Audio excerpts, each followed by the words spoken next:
Muito bem, a partir de agora a gente está gravando a nossa transmissão dessa quarta-feira, primeira transmissão da noite. O assunto nosso aqui dentro do Simpósio das Engenharias, né, das Ciências Exatas do Pitágoras, o assunto é gerenciamento de resíduos da construção civil. Eu vou falar sobre esse assunto. No início, eu vou ter que fazer para a gente nivelar, eu não tenho certeza de qual o perfil do público presente. Então, eu vou nivelar a informação do ponto de vista inicial aqui para a gente conseguir todo mundo caminhar mais ou menos próximos, né, juntos. Aqui no começo eu vou deixar algumas informações sobre mim. Tem gente que não me conhece, eu sou professor da Faculdade Pitágoras, mas também leciono em outros lugares. A minha formação original é em Química e ao longo dos últimos 20 anos eu trabalhei dedicado com consultoria na área ambiental. Eu sou professor há uns 10, 11 anos e também tenho uma escola de soft skills onde a gente trabalha essas habilidades subjetivas e relacionais por causa de uma demanda que apareceu profissional durante a minha trajetória. Eu precisava ficar mais produtivo, comecei a estudar essa questão e a coisa avançou. E eu também participo de uma iniciativa muito legal que tem um desdobramento aqui em Betim, é uma iniciativa mundial da Singularity University. Ela tem um capítulo, né, uma filial, digamos assim, aqui em Betim, e eu também participo dessa iniciativa, onde a gente discute tecnologias, soluções exponenciais para problemas globais da humanidade, certo? Muito bem, então, basicamente, quando a gente vai falar de gerenciamento de resíduos da construção civil, o que muita gente conhece como entulho, né? É importante a gente ter em mente três coisas básicas. Antes um pouquinho das três coisas básicas, em sala de aula, quando eu estou com os meus alunos e a gente está discutindo algumas questões que aparecem de forma surpreendente. Eu não sei como lidar com determinado assunto no meu trabalho. A dica que eu sempre dou para os alunos é recorra à ABNT para entender o que a ABNT traz de esclarecimento, de elucidação sobre o tema que você precisa se desenvolver, precisa resolver, e recorra à legislação. Então é isso que a gente vai fazer aqui agora. Quando a gente está falando de entulho, né, ou tecnicamente resíduo de construção civil, é muito importante entender um mínimo da NBR 10.004, que é a norma brasileira que organiza a classificação dos resíduos sólidos, e é nessa norma que vem a definição de resíduos. Resíduo é o resto, né? É o que sobra, é aquilo que é indesejável dos processos produtivos. Essa definição é antiga, da década de 90, e hoje muita coisa que a gente tem no nosso lixo, né, são coisas que já têm interesse comercial, interesse econômico. Então, mas é uma definição técnica que está lá dentro do corpo da norma, e essa definição inclui, abrange, inclusive, resíduos não necessariamente sólidos, tá? Todo resíduo semissólido, lama, né? Por exemplo, ou até líquido, que não pode ser escoado na rede de drenagem, né? Ou que demande uma solução tecnicamente superior e economicamente mais expensiva, ele é considerado como resíduo sólido. Então, eu estou dizendo, por exemplo, de óleo, né? Óleo queimado, óleo lubrificante, o óleo da cozinha que a gente frita pastel, ele é considerado resíduo sólido, porque você não pode escoar esse óleo na pia, perdão, no ralo da pia. Então, a norma da BNT, a 10.004, traz elucidação sobre classificação dos resíduos. Segunda coisa que é muito importante a gente conhecer nesse assunto, para quem quiser aprofundar, obviamente, é uma resolução do Conselho Nacional de Meio Ambiente de 2002, que é a Resolução 307. Ela foi alterada por outros diplomas, né, por outros regulamentos posteriores, mas ela traz o corpo original com as modificações já inseridas. E ela organiza a questão da gestão dos resíduos da construção civil. Então, é nessa resolução que a gente tem várias definições para o ato de gestão do resíduo da construção civil. E a terceira coisa muito importante da gente conhecer é a lei federal que promulgou a Política Nacional de Resíduos Sólidos em 2010. Esse diploma ficou em discussão por 21 anos lá na Câmara dos Deputados, Senado, e, enfim, em 2010 conseguimos que ela fosse promulgada. Olha lá para você ver, 12 de fevereiro de 98, na verdade, quase 22 anos, né, que ela ficou sendo discutida. Enfim, em 2010 ela saiu, e ela traz também uma série de orientações muito importantes, mudanças no jeito de gerenciar resíduos. ela qualifica e identifica responsabilidades de todas as partes, do cidadão comum, das empresas, do terceiro setor, do governo, todo mundo está bem caracterizado dentro desse corpo de lei. Traz novidades também, como a logística reversa, né, que é a gente fazer o trabalho de descomissionamento do resíduo dentro de um esquema, dentro de um processo organizado de logística. O resíduo que uma empresa, determinada empresa gera, ele deve, dentro do acordo setorial organizado, voltar para essa empresa para que ela possa cuidar, né, desse resíduo que saiu do ciclo produtivo dela. Aí a gente entra também com umas definições de análise de ciclo de vida de produtos, que é uma coisa muito importante que deve ser sempre considerada. O resíduo, ele é uma parte da história, né? A gente considera também os impactos ambientais, ou pelo menos deveríamos considerar, em toda a cadeia produtiva, do berço ao túmulo, desde a extração da matéria-prima até a disposição final desse resíduo ou das partes do resíduo. Bom, caracterizado aí o contexto técnico-legal que deve nos nortear, agora eu vou detalhar um pouquinho cada um deles e na última parte eu vou passar o ciclo do gerenciamento do resíduo de construção civil completo.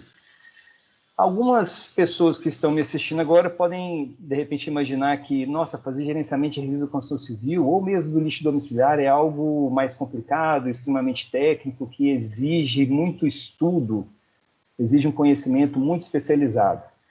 O desdobramento no detalhe, obviamente, exige essa postura, mas nós, no nosso dia a dia, nós já fazemos gerenciamento de resíduos, porque a gente, como ser humano, é impossível que a gente viva um só dia sem gerar resíduo. É um aspecto ambiental do nosso estilo de vida. A gente pode até minimizar bastante, mas não gerar resíduo é praticamente impossível. Então, se eu estou na minha casa fazendo um almoço, eu vivencio todas as etapas de um gerenciamento de resíduos. Aí, no caso, não é de construção civil, mas o aspecto principal a ser considerado, né, e entendido são as etapas desse gerenciamento. Muito bem. Existe uma forma de se classificar os resíduos onde a gente considera a origem na qual esses resíduos são gerados, tá? Isso aí é convencionado, não existe uma norma específica que trate desse assunto, mas é um consenso técnico do meio, né? Quando você considera a origem, você atribui, em função da origem, os adjetivos, né? Os sobrenomes dos resíduos. Então, os resíduos domiciliares e os de limpeza urbana, por exemplo, que são os primeiros, aí são os urbanos, né? Resíduo de construção civil é uma forma de atribuir um nome específico ao resíduo gerado nas operações de construção, de reforma, de desmanche, aterro, desaterro, né?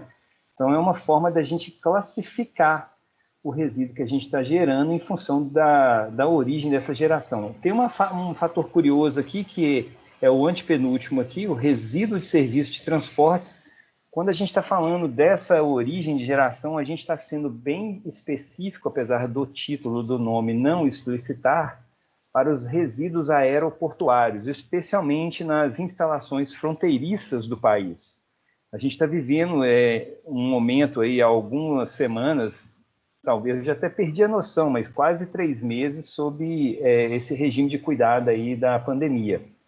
E as barreiras sanitárias que são instaladas nas portas de entrada do país, elas servem para barrar, né, o avanço, a chegada, a entrada, a disseminação de agentes indesejados. Por exemplo, os agentes epidemiológicos. Então, o resíduo gerado, por exemplo, no aeroporto internacional, ele tem que ter tratativa especial diferente do resíduo gerado nas nossas casas, né? A gente está recebendo resíduo que é gerado por pessoas do mundo inteiro, seja num porto, seja num aeroporto, né, numa estação de trem internacional. Não é o caso do Brasil, mas se tivesse também se enquadraria. Então, essa é uma forma da gente organizar e classificar os resíduos. Os resíduos, por exemplo, que são gerados pela empresa de capina e limpeza urbana de Betim, que é a Viasolo, eles são resíduos classificados como resíduos públicos.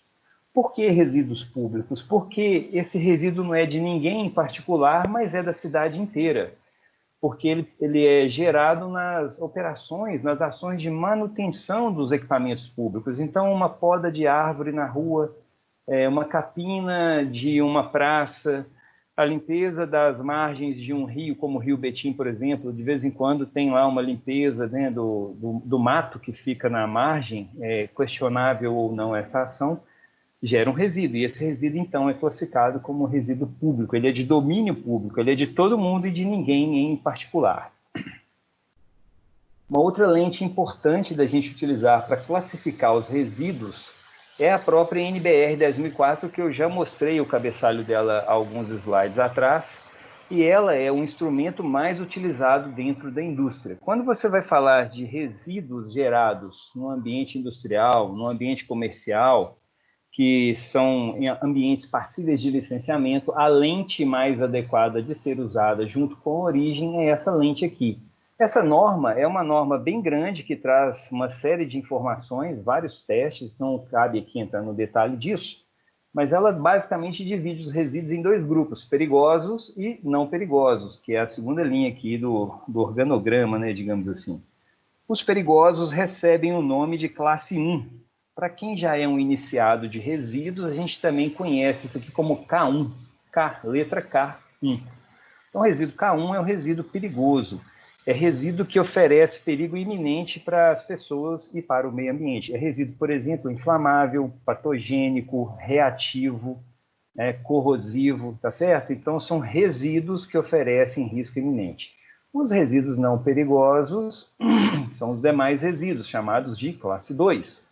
E esse resíduo classe 2 se subdivide em 2A e 2B.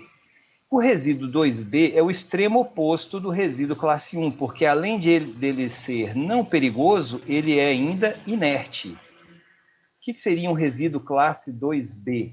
Seria, por exemplo, o resíduo de construção civil no seu grupo, né, na sua classificação lá de tijolo, por exemplo, pedaço de concreto, alvenaria, madeira, é resíduo inerte, que não se decompõe, por exemplo, ao longo do tempo, né? Já o resíduo classe 2A, ele além de não ser perigoso, ele é não inerte. Então, ele é o meio do caminho, digamos assim. Ele nem é perigoso e nem é inerte. Ele não é perigoso, mas ele é não inerte. Ou seja, ele sofre ação de decomposição. Um exemplo clássico de resíduo classe 2A é o resíduo gerado nas nossas casas. Se a gente perceber na segunda-feira de manhã a lixeirinha da nossa cozinha, a gente vai ver uma série de resíduos, muitos deles orgânicos por causa dos almoços, né? Reuniões do final de semana.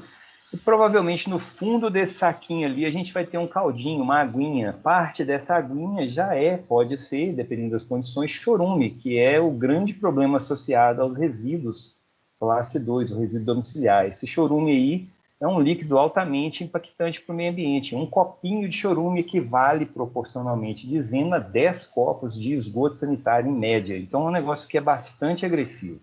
Então, duas formas de classificar o resíduo, pela origem e pela lente de periculosidade. Trazendo para a nossa realidade do resíduo de construção civil, ou entulho, né? Segundo a lente de origem, ele é chamado RCC, resíduo de construção civil.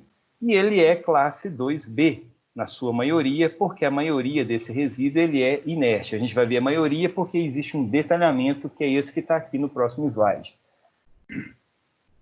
Segundo a resolução CONAMA, que foi o segundo documento que eu mostrei no slide inicial da apresentação, o corpo dessa resolução... Pessoal, só para quem não tem costume, uma resolução federal, nesse caso aqui, ela assume caráter de lei quando não há uma lei que verse sobre o assunto. Então, apesar de não ser uma lei, nós da área ambiental, né, sejamos técnicos ou não, a gente responde para as orientações que estão nessa resolução. Então, a gente tem que seguir o que está escrito aqui, ou seja, essa resolução tem caráter de lei. Nessa resolução, ela traz uma série de conceitos, uma série de definições, e uma delas é a classificação. Então, o resíduo gerado numa obra, seja de construção ou de demolição, ele pode ser classificado em 4 classes diferentes. E as classes são chamadas de A, B, C e D. O que seria o resíduo classe A? É aquele resíduo mais nobre do processo de demolição ou construção de uma edificação, por exemplo. É o resíduo que tem agregado, tijolo, cerâmica, né? Alguma coisa de solo, de desaterro, né? Para terraplanagem, enfim, concreto, argamassa. É o resíduo nobre.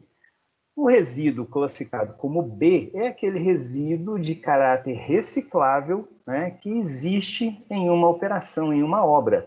Não são resíduos da própria obra, às vezes, são resíduos de insumos. São sacos de papel, de argamassa, por exemplo, papelão, metal, vidro, tudo que é reciclável e a gente conhece historicamente, está organizado dentro da classe B. Por exemplo, embalagens para cerâmicas, para assentar piso, aquela embalagem de papelão, aquilo ali é chamado de classe B, dentro do contexto do resíduo de construção civil.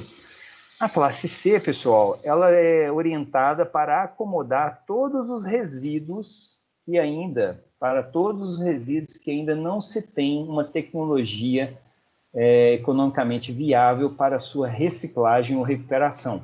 Gesso figurou muito tempo aqui como um resíduo classe C.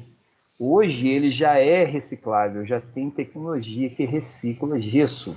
Então, gesso saiu dessa classe C. Mas, por exemplo, lã de vidro, que a gente usa para isolamento, não tem tecnologia para reciclagem ainda. Então, enquanto este resíduo não é passível de recuperação ou de reciclagem, ele é denominado classe C. É meio que um limbo técnico, né? E a última classe, que é a D, é a classe que abriga os resíduos perigosos. Aí agora eu uso o conceito lá da ABNT 10.004, resíduo classe 1. Eu estou falando especialmente de tintas, solventes, óleos, né? Óleo solvente, óleo diluente, eu estou falando de embalagens que contenham esses produtos. Mesmo que a tinta seja à base d'água, porque é uma inovação tecnológica, existe a possibilidade dessa tinta dessa lata de tinta ser um resíduo perigoso.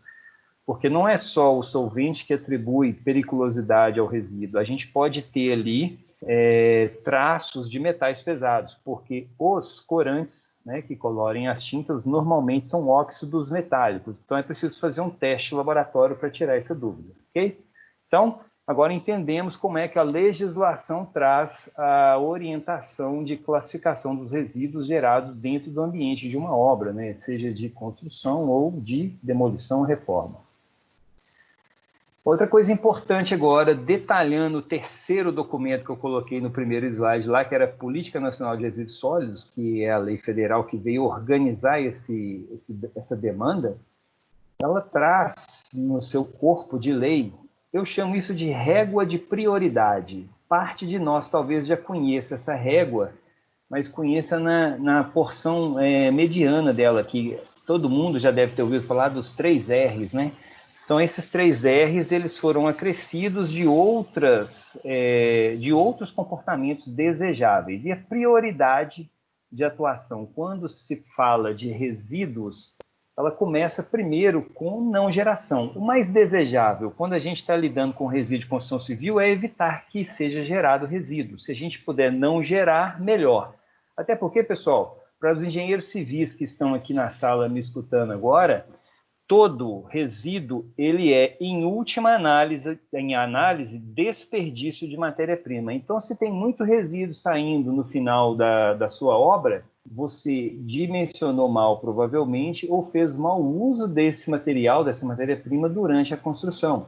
Então, cabe a nós que estamos coordenando, planejando, conduzindo uma obra, ter essa mentalidade, esse pensamento crítico, né, para fazer ajustes necessários, tá?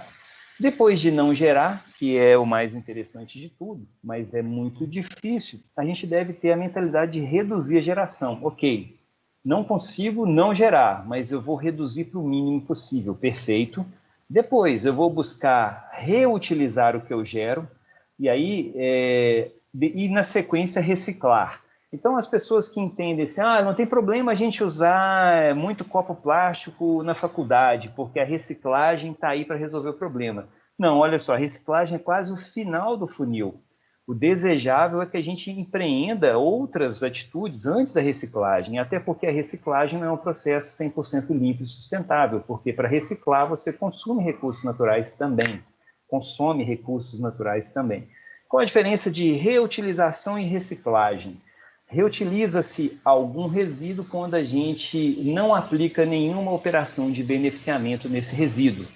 Se eu aplico uma operação de beneficiamento, e passa a ser reciclagem. Então, por exemplo, eu estou demolindo uma casa, eu pego a porta da entrada, tiro a porta integralmente e coloco a porta em outra casa. Estou reutilizando.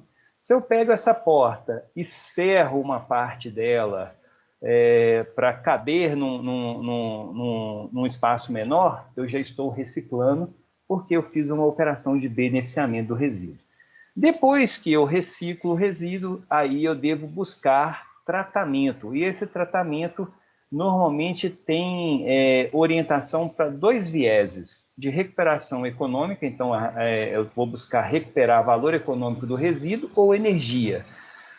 E, por último, eu vou dispor, né, disposição final, que é destinação final para disposição, que é o aterro. Então, o aterro é final de tubo, final de processo. Deve ser a última coisa a ser pensada. Só vai para aterro aquilo que tecnicamente ou economicamente não é viável de ser aproveitado nas etapas anteriores.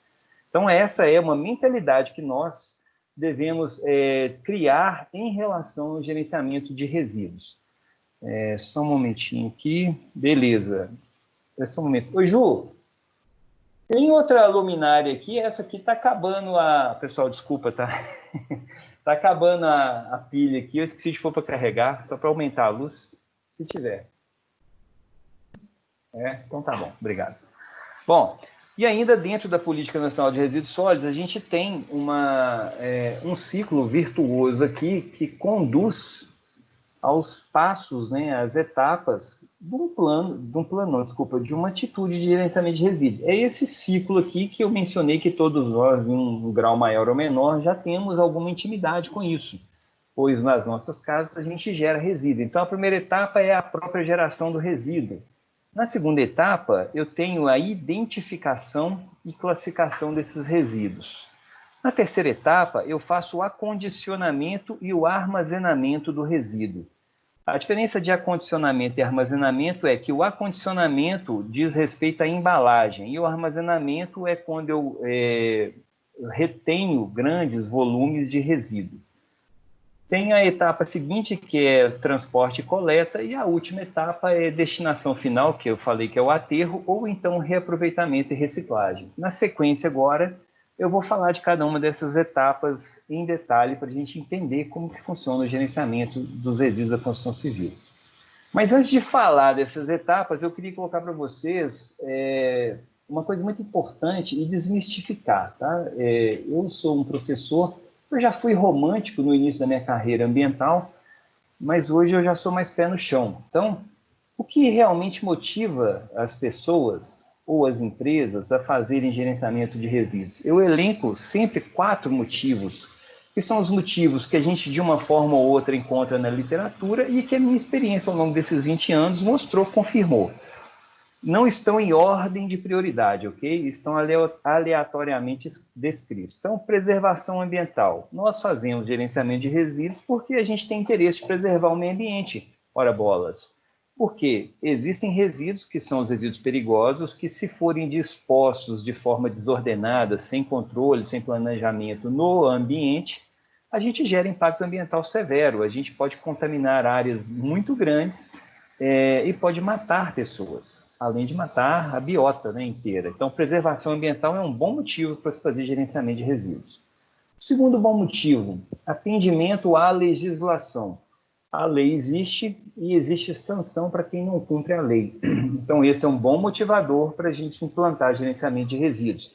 Como eu estou falando especificamente de gerenciamento de resíduos da construção civil, eu quero dizer da própria obra, tá, pessoal? Quem é engenheiro aí ou quem já está exercendo, né, a função ou vai exercer daqui a pouco, fique atento a isso. Existe legislação que organiza essa matéria. Então, fazer gerenciamento de resíduos significa, em última análise, atender à lei. Terceiro bom motivo, proteção da vida humana. Quando eu empreendo um bom gerenciamento de resíduos, eu busco organizar o ambiente do trabalho para evitar agressão às pessoas. Pelo mesmo motivo da preservação ambiental. Existem resíduos que são perigosos e, se tiverem contato com seres humanos, podem trazer severas consequências para esses seres humanos. Então, preservar vidas humanas também é um bom motivo para fazer gerenciamento de resíduos. E o quarto motivo, né, não quer dizer que é o menos importante, é a redução de custos. Quando você faz um bom plano e implementa esse plano de gerenciamento, você consegue reduzir o custo com o gerenciamento do resíduo e, mais que isso, você consegue criar oportunidade de ganhos. Porque muitos resíduos, se forem bem gerenciados, eles permitem reciclagem, permitem vendas para outros empreendimentos que aproveitam o que é resíduo para você, eles aproveitam como matéria-prima secundária, tá? Então, a redução de custo, ela existe, é a realidade, todo mundo busca isso, né, o dia inteiro, qualquer pessoa. Quem não busca está fora de contexto e precisa se organizar para isso, né? Nenhum empreendedor deixa de dar atenção para a redução de custos. Mas a leitura, né, que eu faço desmistificada desses quatro bons motivos, na verdade, sempre é grana, tá, pessoal? Por que a gente faz gerenciamento de resíduos? Por causa de grana.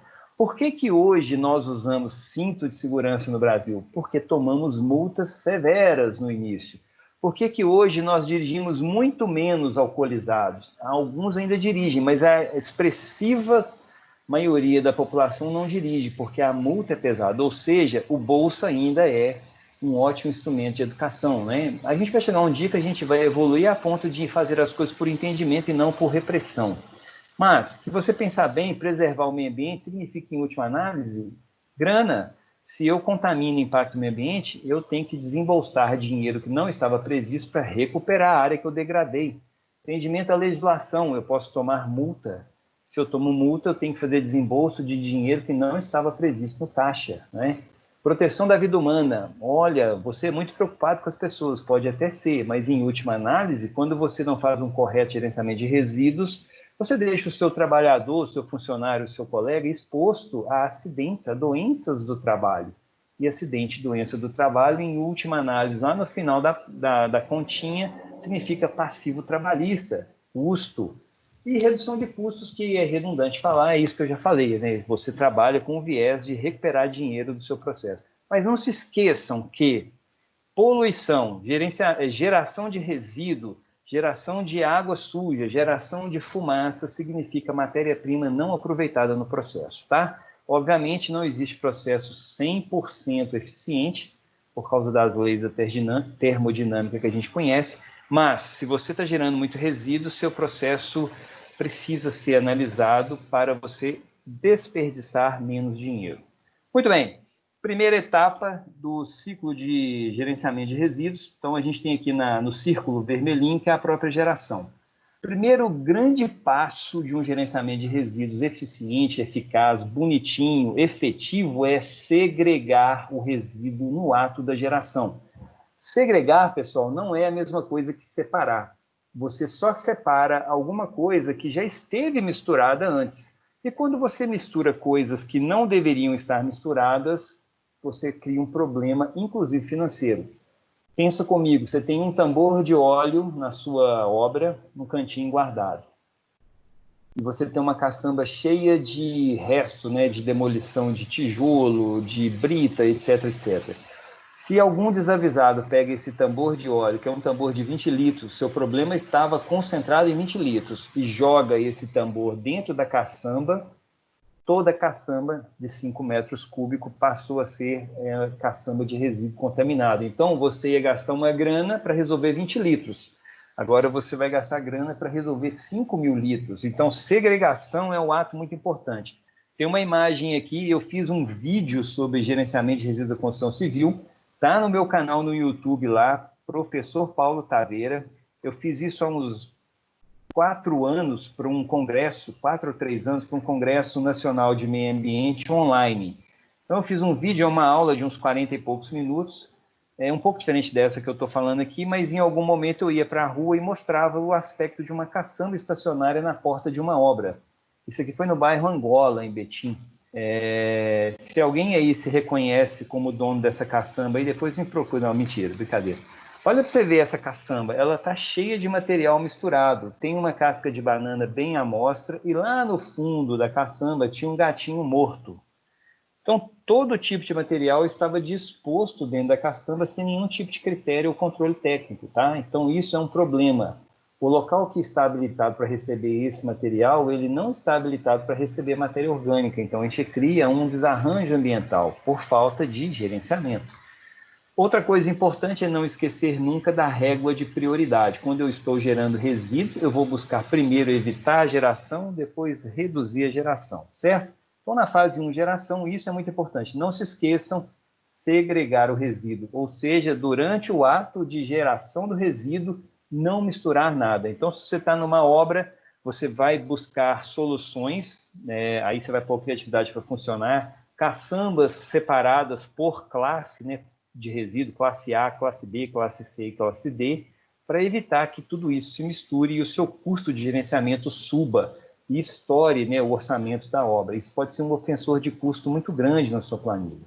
Segunda etapa é a identificação e classificação, e aqui a gente vai usar os conceitos que eu já disse lá atrás, naquele slide do classe A, classe B, classe C, classe D. Né? Terceira fase é o acondicionamento e armazenamento. Aqui é o momento onde a gente reserva o material para ser destinado para algum lugar depois. E existem algumas formas de se fazer isso. A primeira delas é a nossa conhecida caçamba estacionária. Nesse caso aqui eu ainda coloquei uma foto emblemática com tampa. Esse tipo de caçamba é o tipo de caçamba que é exigido dentro de minerações. O resíduo não pode ficar exposto a céu aberto, recebendo, por exemplo, chuva. E essa tampa, se todas as empresas de caçamba de Betim fizessem isso, quando eu trabalhei na prefeitura, na Secretaria de Meio Ambiente de 2001 a 2004, eu fiz um projeto para a gente fazer isso em Betim. Estava no começo ainda, tinham 3 ou 4 empresas de caçamba, se não me engano, e a gente tinha uma proposta de fazer esse projeto para que todos os empreendedores colocassem esse mecanismo nas suas caçambas. Obviamente, eles fariam um investimento inicial que seria facilmente recuperado na sequência, e eu mostrei isso por números, né? Porque um grande problema hoje de transporte de resíduos de construção civil é o coroamento dessa caçamba que a gente fala. Coroamento, o que é? É igual uma casquinha de sorvete. O sorvete que fica na borda da casquinha, tá ok. A bola extra que vai por cima é o coroamento de material. Então, o que a gente vê aí mais frequentemente nas ruas de Betim, qualquer lugar que você for, é caçamba de resíduo, cheia de resíduo, além do limite da borda lateral. E esse além do limite que é o coroamento.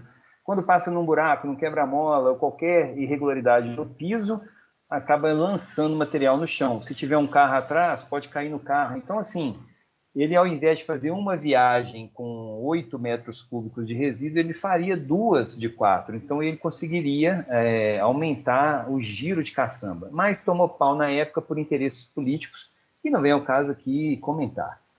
Segunda forma de organizar resíduos em uma obra pode ser utilizando esse dispositivo aqui, que é um Big Bag, né, de polietileno, polipropileno. Eles são utilizados como embalagens de matérias-primas a granel, pó. Então, você pode conseguir alguns deles usados para organizar dentro da sua estrutura, dentro da sua obra, por exemplo, a colocada de papelão, plástico, né, embalagem. Você pode usar isso aí para fazer a organização da sua planta, né? Uma terceira forma de fazer o acondicionamento e armazenamento são através das pilhas e baias. Tem uma foto aqui que ilustra isso com bastante clareza. Aí depende também do tamanho, né, da sua planta, né, do tamanho da sua... O nome técnico é campo, né, de trabalho, não sei. Enfim, o tamanho lá do seu quintal para você organizar esse resíduo. Você pode fazer as pilhas, assim como a gente faz para a matéria-prima, areia, brita, e pode fazer um abrigo, né, se for interessante. Eu não sei qual é o material exato que está aqui, mas provavelmente ele não pode tomar chuva, então ele fica armazenado dentro de uma baia, né, coberta, ok? Então são as formas de acondicionar e armazenar resíduos. Volto a insistir, pessoas de visão preocupadas realmente com o meio ambiente que estão no meio da construção civil deveriam utilizar esse tipo de caçamba aqui. E a pessoa que aluga a caçamba seria responsável pelo que está dentro da caçamba. Você poderia colocar, por exemplo, um cadeado. Então, você aluga a caçamba e vai junto um cadeado e uma chave. Você abre a caçamba só na hora de dispor o resíduo lá dentro. Se a sua caçamba for dentro da área da sua obra, tudo bem, aí não precisa ser tampada, mas se ela fica na rua, como aquela que eu mostrei na foto anterior, realmente vira um problema, porque as pessoas, mesmo com a boa intenção de não jogar lixo no chão, acaba colocando lixo que não é adequado dentro de uma caçamba de entulho. como eu falei lá, o gatinho morto, banana, lixo de banheiro, isso é muito comum. Vamos partir agora para a quarta fase, que é o transporte do resíduo de construção civil, né? Vocês não vão chamar mais de entulho, a partir de hoje, 19.5, vocês vão chamar de resíduo de construção civil, RCC. Uma forma aqui bem característica, por ser um resíduo que não é perigoso, né? Eu estou falando da classe A, né? A gente tem um caminhão caçamba basculante, nesse caso aqui ele é trucado. Tem também as nossas conhecidas caçambas estacionárias. Esse aqui é um caminhão poliguindaste. No caso, ele leva ainda 2 caçambas por caminhão. E tem um terceiro tipo, que é para volumes maiores, que esse veículo é chamado de roll-on roll-off. Então, é um caminhão que tem um sistema de deslizamento da caçamba que fica sobre ele. Então, no finalzinho da caçamba aqui, a gente tem 2 roletes maciços de aço.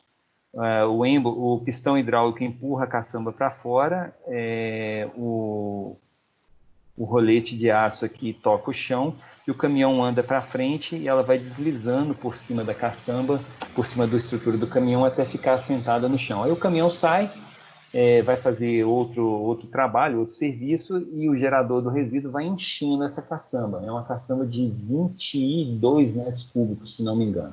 Essas normais aqui são caçambas de 5 metros cúbicos. Então, aqui, quando você tem um volume maior, compensa você alugar uma caçamba dessa. Então, são as formas de transportar o resíduo de construção civil. Agora, partindo para o finalmente, a gente está quase chegando no final, vamos falar da parte de reaproveitamento, reciclagem e destinação final. Existem 2 normas da BNT, 3 normas da BNT que organizam essa conversa. A primeira delas é a 15112, de 2004, que fala sobre áreas de transbordo e triagem. Quais são as diretrizes para projeto, implantação e operação? A Prefeitura de Betim tem um programa bastante agressivo, né, muito bem intencionado, de fazer coleta de resíduos de construção civil ao longo das várias regiões do município. E ela adquiriu várias caçambas e também criou pontos de acumulação, pontos de entrega voluntária. Eu não acompanhei o processo, não sei falar do detalhe, mas em tese, esses pontos de transbordo, né, e triagem, eles devem ou deveriam seguir o que está descrito aqui nessa norma. É uma norma de quase 20 páginas, então tem vários critérios técnicos para se implantar uma área de transbordo. O outro assunto associado à reciclagem e reaproveitamento, obviamente, é a usina de beneficiamento de entulho, né, de resíduo de construção civil.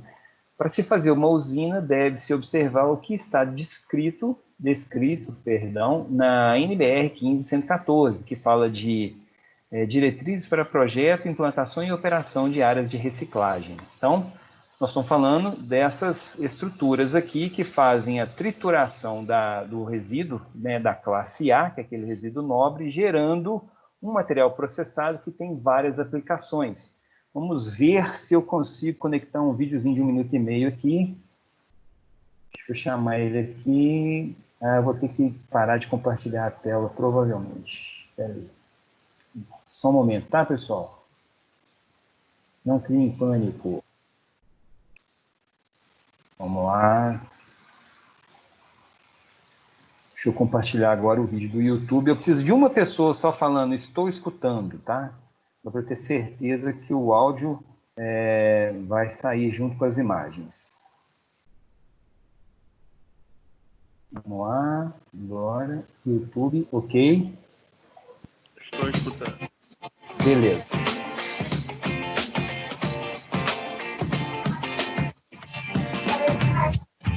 Isso é em Betim, tá? É de setembro do ano passado. Comemorou-se 1 ano da instalação dessa usina de reciclagem. Ela fica na área do aterro sanitário, lá no Citolândia. Eu fui gerente desse aterro de 2001 a 2004. Conheço bem essa área. O material ele é selecionado, aí retira-se alguma impureza que eventualmente exista. Esse material é direcionado ele já saiu do moinho, passa no segundo moinho para diminuir a granulometria. Tá? Então as pilhas na frente utiliza material granular.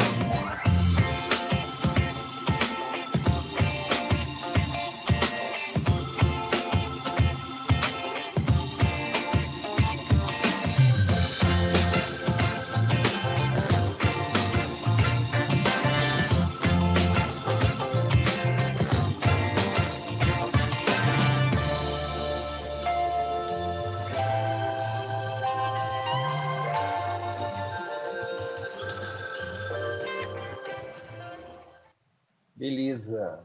Então, a gente viu aí nesse vídeo uma estrutura operando, né? É bem barulhento, tem aspectos ambientais importantes que precisam ser acompanhados, que é o ruído extremo e muita emissão de poeira, né? Então, tem que ter um controle aí bem apurado de poeira. Nesse caso, como está numa área mais remota, é menos problemático. Mas se você faz uma unidade dessa numa área urbana, você vai ter provavelmente problema para lidar depois com as pessoas que estão no entorno. Vou voltar aqui agora para a apresentação.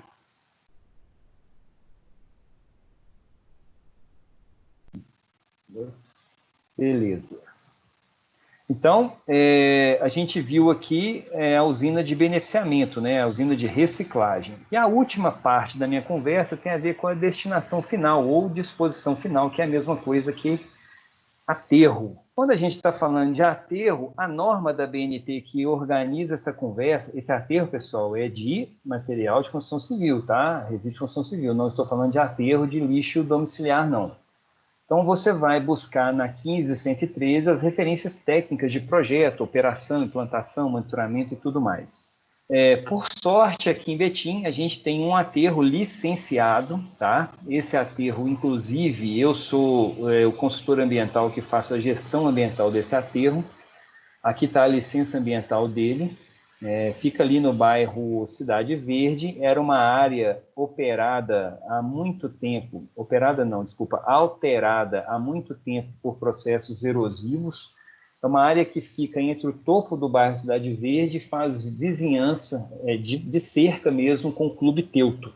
Era uma área muito degradada, com muito problema de vossoroca, de degradação ambiental. E aí, em 2014, licenciou-se a operação de um aterro para material classe A lá nesse local. Importante dizer, quando a gente fala de aterro de resíduos de construção civil, é que para se fazer um aterro, primeiro tem que ter uma de duas motivações. Ou o aterro é para receber material para reservação, para uso futuro numa usina, por exemplo, tá? Então, eu tenho uma usina, mas eu não tenho onde colocar o material, aí eu crio um aterro que depois eu desmonto o aterro e trituro o material, até como se fosse um estoque. Ou então, eu posso fazer um aterro quando eu vou recuperar uma área degradada, que é o caso exatamente dessa área aí entre o Teuto e o bairro Cidade Verde. Essa área está sendo recuperada com o material disposto, segundo técnicas de engenharia, segundo projetos de engenharia, segundo monitoramento ambiental, para que ao final do projeto de implantação, de operação, a área possa ser reaproveitada para empreendimentos imobiliários. O dono dessa área vai utilizar futuramente, quando a operação terminar, está prevista para daqui 2 anos, se não me engano, depende muito do movimento, né? Quando aumenta muito o movimento, esse tempo diminui. Quando diminui o movimento, o tempo aumenta. Então, ele é dinâmico. O dono dessa área vai usar isso aí para fazer galpões industriais. Então, é uma grande obra de terraplanagem que a gente está fazendo lá no aterro, tá? A foto de baixo mostra a entrada do aterro, né? E aí eu tenho mais informações, ó. Aqui eu tenho um mapa que foi utilizado dentro do processo de licenciamento. Aqui à esquerda a gente tem uma foto do Google Earth e aqui à direita eu tenho o Clube Teuto, piscina, campo de futebol. Aqui é a pista de caminhada para quem conhece o Clube Teuto. E aqui está a projeção do aterro. Hoje, esse aterro está sendo operado no platô 1, tá? Então, a operação dele está aqui hoje, ó.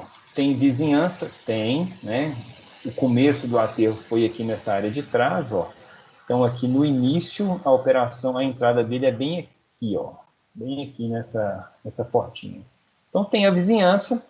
Não foi hoje quem opera o aterro hoje não foi quem iniciou o aterro, tá? Esse já está no segundo administrador. Então, ele, na verdade, fez um bom trabalho de engenharia lá, porque ele é da área, ele é do ramo, já trabalhou na Essências, e ele está organizando uma grande bagunça que era esse aterro. Mas é óbvio, né, que ninguém fica feliz de ter um aterro, mesmo que de material inerte, no fundo da sua casa ou no fundo do seu clube que você vai no final de semana. Então é muito importante que se tenha um bom relacionamento de clareza, de transparência com esse pessoal do entorno, para eles saberem exatamente o que está sendo feito. Muito importante nesse aterro, foi uma condicionante ambiental de implantação, o monitoramento da água subterrânea, para a gente ter certeza que este aterro não está contaminando, não está prejudicando a qualidade da água. Então, lá são 3 fotos de 3 poços de monitoramento. Esse da esquerda é o poço de montante. Para quem não conhece, o termo montante é o que está antes, é o que está acima, né? Então, esse poço aqui, ele está antes do maciço de resíduos. E aqui foi feito um estudo hidrogeológico que mostrou o sentido de fluxo da água subterrânea. Então, este ponto aqui é o ponto anterior, antes da influência do aterro. Então, ele serve como branco, né, como referência de comparação. E os 2 poços do lado direito são os poços que a gente chama de jusante, que são depois do maciço do aterro. Esse aqui, inclusive, a foto eu fiz desse jeito para mostrar em perspectiva o campo lá do Teuto. Então, esse pedaço que dá para ver a tela do Teuto hoje está sendo dada uma manutenção numa cortina verde aqui de Sanção do Campo para fechar essa parte, exatamente do lado do campo, um campo nobre lá recém-inaugurado, a cerca uma cerca de tela, né? A vegetação aqui ficou falha, então a gente está recuperando essa área aqui para diminuir o impacto visual das pessoas que estão ali no clube, tá? Então, monitoramento de água subterrânea é condicionante ambiental para a gente fazer um aterro. Quer dizer com isso que bota fora que você vê em terreno baldio, né, em bairro afastado, não é solução técnica de engenharia para resíduos de construção civil. Olha só o investimento, né, e o cuidado técnico que isso demanda. Caminhando para o final aqui, esses poços, eles são monitorados semestralmente, né, com esses parâmetros, a qualidade da água, né, que é retirada do poço, a gente faz análise da temperatura, condutividade, pH, DBO, DQO, oxigênio dissolvido, óleos e graxas, BTEX e pH, que são indicadores de contaminação com óleo, com solventes orgânicos, e uma série de metais da listagem da CETESB. Então, isso foi feito junto com a Secretaria de Meio Ambiente, nós decidimos quais seriam os parâmetros de monitoramento, e a gente vem fazendo isso aí nos últimos 2 anos. E aqui tem para mostrar um laudo, né, de caracterização dessa água subterrânea. A gente contrata esse laboratório aqui, a gente faz isso de 6 em 6 meses, então a gente entrega isso discutido lá na Prefeitura de Betim também. Bom, era isso que eu tinha para falar para vocês. Antes da gente abrir para as perguntas, eu queria que vocês ficassem na sala, tá? Porque a Carla vai baixar a lista de presença, né, para a gente saber exatamente quem estava aqui presente durante a apresentação. Então, Carla, você está ouvindo? Ei, Paulo, já baixei. Ah, perfeito. Então, eu estou à disposição se houver perguntas. A gente pode ir no máximo até meia-noite, porque tem outras... Não, mentira, até 19 horas. Quem tiver alguma pergunta aí, estou à disposição. Se eu não souber responder, eu anoto, estudo e respondo depois. Professor, boa noite. Boa noite. Eu comecei junto com o rapaz aí, mas deixa eu fazer a minha pergunta primeiro. Eu sou Gilberto Silva. Em relação ao aterro, ou a outros, igual você falou que esse aterro ele é licenciado, né, para resíduos inertes, e existe um custo